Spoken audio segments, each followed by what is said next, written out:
Le saint prophète Mohammed sallallahu alayhi wa sallam a dit: jeûnez le mois de Ramadan et rompez votre jeûne à la vision du croissant. En arabe, je cite: Summu li ruyatihi wa aftiru li ruyatihi. Rapporté dans Al-Bukhari et Muslim. La détermination du premier et du dernier jour du Ramadan est aujourd'hui devenue une énigme pour tous les musulmans du monde entier. Alors que le saint prophète Mohammed sallallahu alayhi wa sallam nous a donné un moyen sûr de connaître avec précision son début et sa fin. En effet, à la lumière du hadith cité plus haut, il est clairement établi que nous devons commencer le jeûne à la vision du croissant de lune.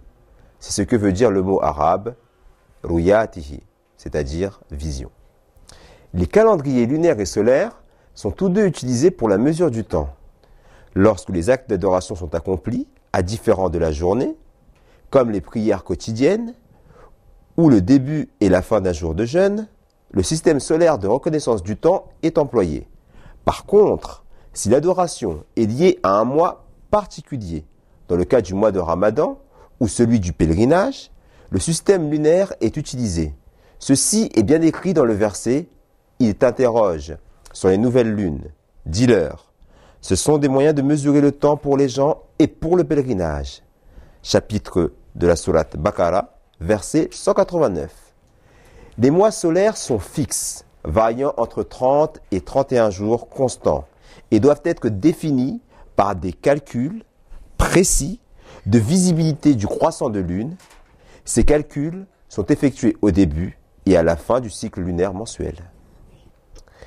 À une époque où la science n'était pas en mesure de calculer avec exactitude l'apparition du premier et du dernier croissant du mois lunaire, le saint prophète sallallahu alayhi wa sallam a résolu ce problème comme suit. Lorsqu'un croyant de sa communauté, reconnu pour son intégrité, témoignait avoir vu le croissant lunaire, les musulmans jeûnaient le lendemain. En Arabie, le temps étant clair, la lune peut ainsi être facilement vue. Aujourd'hui, nous disposons de tous les instruments nécessaires au calcul de toutes les phases de la lune, de sa naissance au dernier croissant. Nous pouvons savoir avec certitude à quel moment la lune sera visible à l'œil nu. Il est impossible pour tous les musulmans de jeûner au même moment pour la simple et bonne raison que d'un endroit à un autre de la terre, la visibilité de la lune change en fonction du coucher du soleil et du décalage horaire, mais surtout à cause de la position de la lune par rapport au soleil et à la terre. Donc, pour éviter de se tromper, il faut toujours se référer à ce que nous a dit le saint prophète Mohammed sallallahu alayhi wa sallam.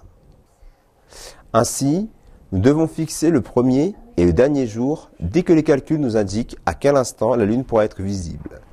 Bien sûr, les conditions atmosphériques doivent être bonnes. Sachant qu'en Europe, le ciel est souvent couvert, ce calcul sera d'autant plus fiable. La distance angulaire entre la lune et le soleil, la hauteur de la lune et du soleil, ainsi que la hauteur de la lune au-dessus de l'horizon, doivent atteindre des degrés minimums pour la visibilité du croissant. On ne doit pas se baser sur la naissance de la lune, car elle ne peut en aucun cas être vue à ce moment-là.